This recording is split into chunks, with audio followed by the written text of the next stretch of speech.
In a recent ranking of NFL general managers who have at least 2 seasons of experience, NFL.com absolutely blasted Broncos GM George Paton. That's super ironic because just a year ago, man, we were sitting here giving George Paton all kinds of flowers for the Russell Wilson trade and the hiring of Nathaniel Hackett. It is now those exact same moves that has Paton getting reamed left and right from both local and national media alike.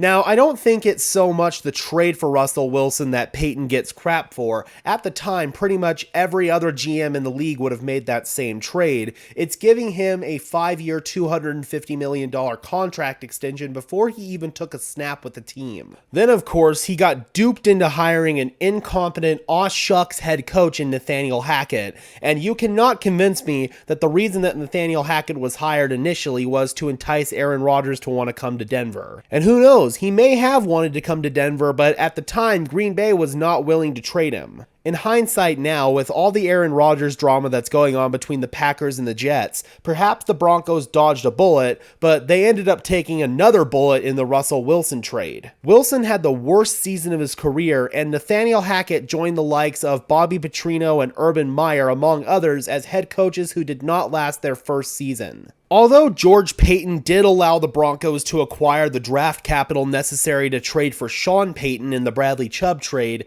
still, you have to wonder how much influence he had in the hire and how much of it was Greg Penner and our new ownership group. Although Sean Payton has said that one of the reasons that he was enticed to want to come to Denver was the opportunity to work with George Paton, who he says he has a lot of respect for. Now, on the subject of trades and other moves that Sean Payton has made as Broncos GM, aside from the Russell Wilson and Nathaniel Hackett stuff, he's definitely had both his hits and his misses as Broncos GM. He's had some free agent busts, that's for sure, for one reason or another. Ronald Darby was really good when he was on the field, he just couldn't stay on the field. Kyle Fuller was absolutely terrible. Those were his 2 big ticket free agents in 2021, and last season his biggest ticket free agent was Randy Gregory, and although the jury is still out on him, I feel like at the end of the day he's not going to live up to his potential, be it due to injuries or other stuff. He still has yet to play a complete full season in his entire career for one reason or another,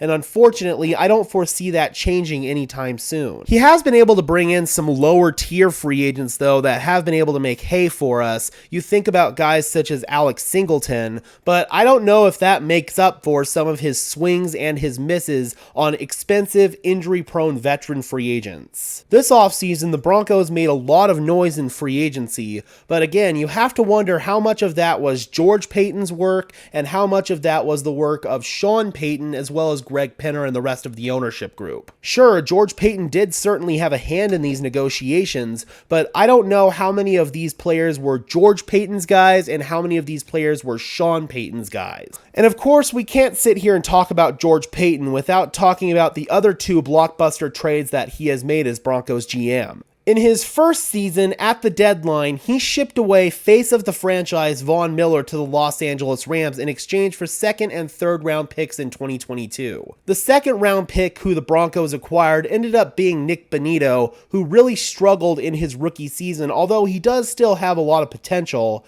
Then, with the third round pick, they ended up using it in a trade down with the Indianapolis Colts last year.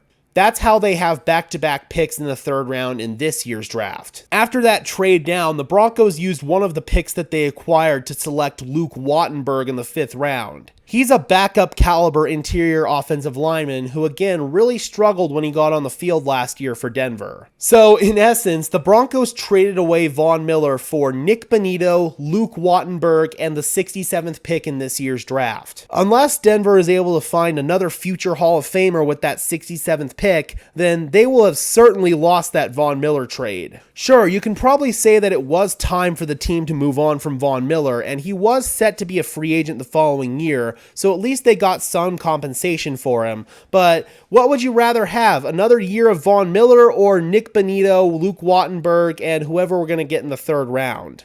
You tell me. Personally, I feel like the Broncos would have been a much better football team last year if they still had Von Miller, and honestly, I feel like there would have been a chance that they would have signed him to a contract extension. Yes, he's had some injuries over the past couple of years, but they've really been freak injuries that don't really have much to do with his age. He tore his ACL on a freak play where he got rolled up on, and then he suffered another season-ending injury in 2020 on the Broncos' cheap turf on their inside practice field. Again, two freak injuries, and although Von Miller is 34 years old, I feel like there's a chance that he would still be here had George Paton not traded him. Then, to make matters worse, Paton actually had a chance to bring Von Miller back, and they ended up going and paying Randy Gregory instead. So definitely a big whoops there.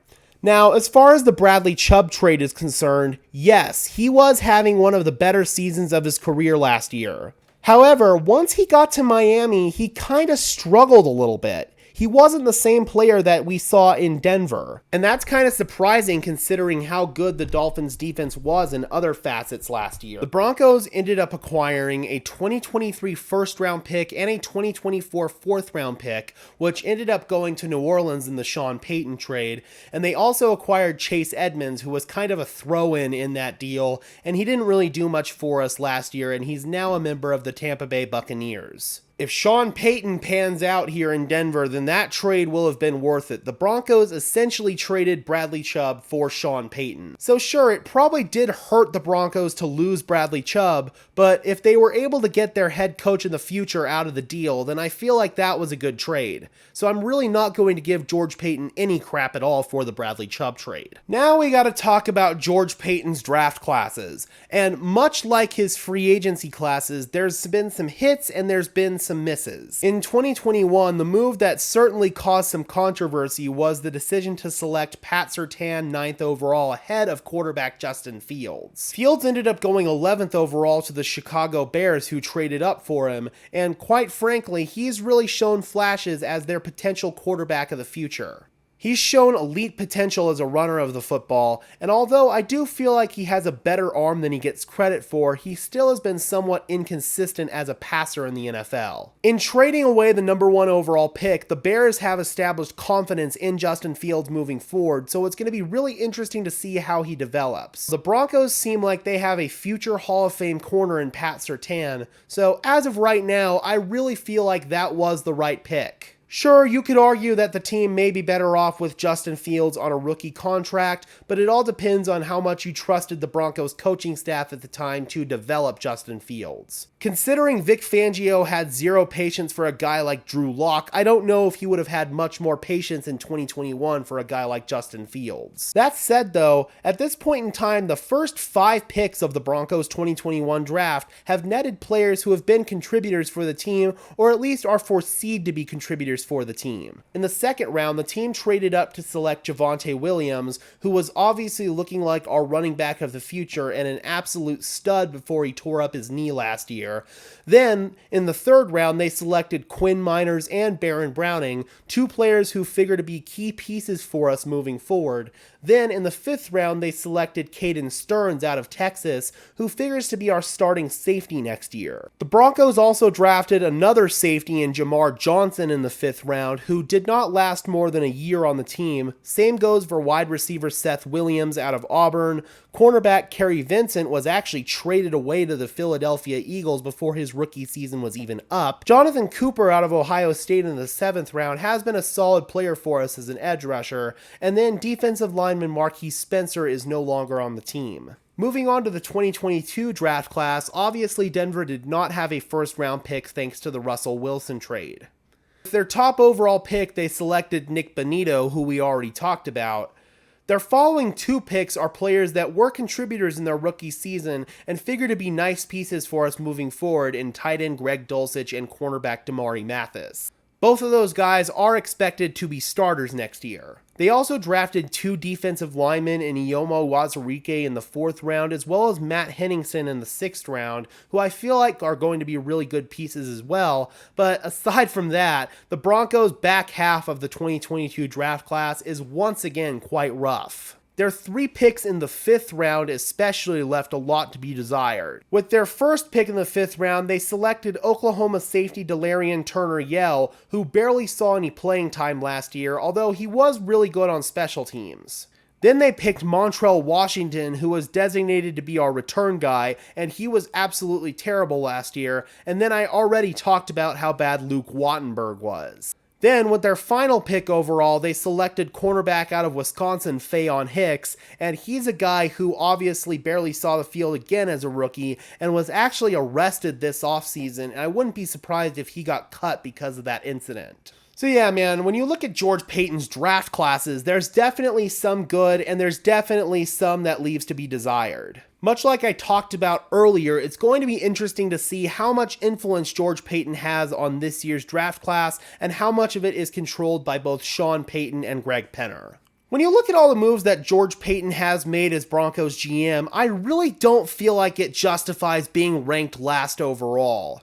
There are other teams out there who really have failed to address their needs at a much worse rate that George Paton has during his tenure as Broncos GM. I think about guys such as Brian Gutekunst. He's not really a competent GM in my opinion, and he's somebody who's really tanked the Green Bay Packers franchise into the dirt. So yeah, I don't feel like George Paton is deserving of the bottom overall ranking, but at the same time, giving him all the flowers that he was given last season in hindsight was clearly premature. It's really going to be interesting to see after this offseason if George Paton can rise back up into respect in the rankings. Although I'd say he probably is a bottom 10 GM, I don't think he is deserving of the bottom overall ranking of veteran GMs. Alright Broncos country, I'm curious, where would you rank George Paton out of all the NFL GMs who have at least 2 years of experience under their belt? Drop those comments down below, I would love to hear from you. Be sure to leave a like on this video as well as subscribe and ring the bell so these videos appear in your notification feed. I would really appreciate it, guys. Those are 2 free and easy ways that you can help share your support. It helps tell YouTube's algorithm to push us out to fellow members of Broncos country just like you and me. And until next time, guys, this has been another episode of Denver Broncos Syndicate. I am your host, Gage Madrid, saying peace out.